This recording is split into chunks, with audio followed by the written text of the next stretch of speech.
Je suis Gary Guillier-Marcelin, je suis le directeur de la division Display chez Samsung. Le display, c'est 3 grandes familles de produits. C'est les écrans grande taille, affichage dynamique, c'est aussi les moniteurs bureautiques. Et puis c'est tout ce qui est les télés pour les hôtels.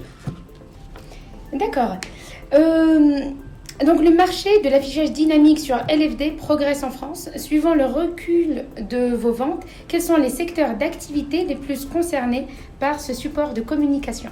Alors vous l'avez dit, l'affichage dynamique, on va dire le marché de l'écran grande taille est un marché qui reste en croissance. Alors on n'est plus sur les croissances à 2 chiffres comme on a pu le connaître il y a quelques années, mais on n'est quand même pas très loin des 10% de croissance, qui pour un marché de l'électronique est quand même très très important.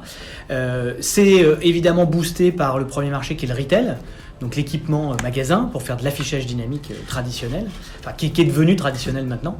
Et puis il y a une forte poussée de tout ce qui est l'équipement de bureau, de salle de réunion, ce qu'on appelle l'équipement corporate. Donc le corporate est en train de prendre le relais du retail quelque part pour maintenir ce marché sur des fortes croissances.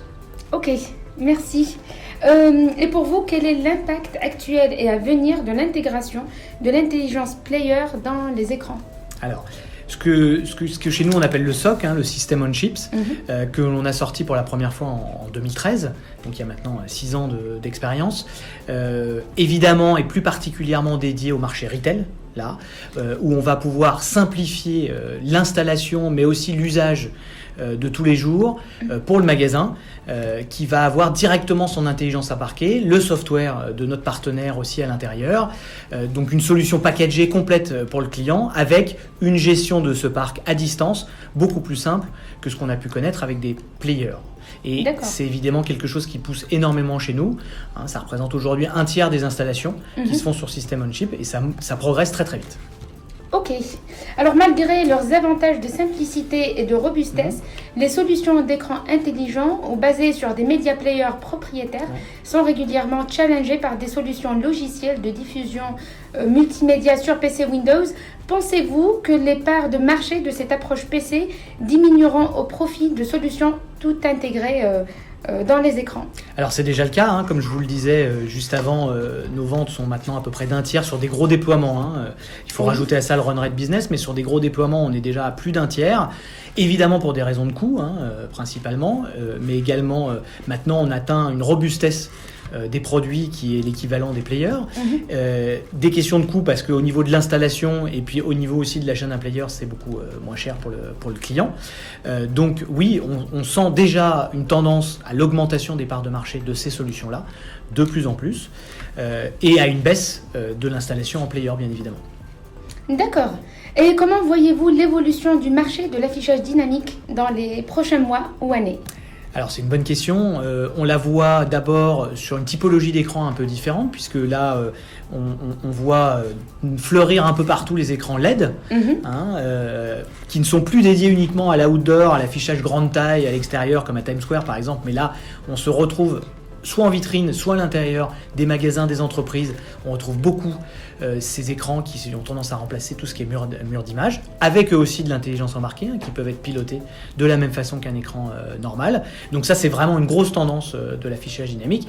Et puis, évidemment, une tendance de plus en plus croissante du pilotage à distance de tous ces devices et de rendre l'écran pas seulement intelligent dans son côté matériel, mais aussi dans la diffusion des médias qui sont apportés.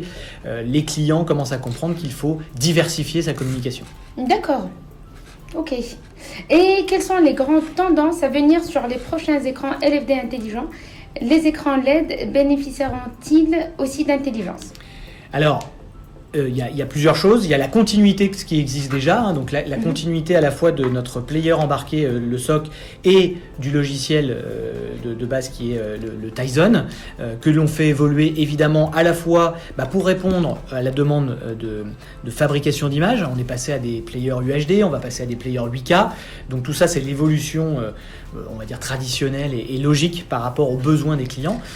Mais on se pose aussi pas mal de questions et on apportera des réponses bien évidemment très prochainement sur l'intégration de la 5G dans les écrans pour qu'ils soient totalement autonomes, qu'ils soient plus reliés à du Wi-Fi, ou à la réponse à la voix, puisque aujourd'hui tout ce qui est commande intelligence artificielle à la voix est en grand débat un peu partout.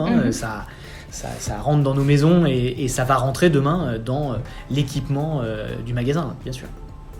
D'accord. Un petit mot à propos de l'événement d'aujourd'hui. Oui, tout à fait. Après quelques mois de développement de la part de notre partenaire Ines, on est arrivé à cet aboutissement ce soir de la présentation et de la validation du logiciel Ines sur notre système on-chip. On est très fiers d'avoir Ines comme partenaire, parce que ça fait très longtemps que Ines est présent sur le marché et reconnu comme un des leaders. Donc pour nous, ça nous apporte bien évidemment des potentiels clients supplémentaires. Et puis ça montre aussi que les éditeurs de soft sont confiants dans notre matériel, qui a maintenant un peu plus de 6 ans. En tout cas pour la partie SOC, pour la partie écran, ça fait plus de 15 ans qu'on fournit des écrans grande taille. Mais c'est vraiment avec une grande fierté qu'on fait cette soirée ensemble pour concrétiser ce partenariat dont on parle depuis quelques mois maintenant. D'accord. Et de votre point de vue, quels sont les bénéfices, pour le coup, de la collaboration entre Ines et Samsung ? Nous, on est très attachés à l'écosystème de partenaires. D'accord. Pourquoi ? Parce qu'on ne peut pas réussir tout seul. On a beau s'appeler Samsung, on ne peut pas. Chaque client a un projet qui est totalement différent du projet d'un autre client. On se doit de discuter avec ses clients, on se doit de discuter avec nos partenaires, on se doit d'apporter à nos clients la meilleure solution possible par rapport à leurs besoins. Donc, cet échange entre Ines et Samsung va permettre de créer des opportunités de vente complémentaires à Samsung et à Ines, d'aller répondre à des besoins clients ensemble et de présenter des solutions ensemble à nos clients. D'accord, je vous remercie. Mais avec plaisir.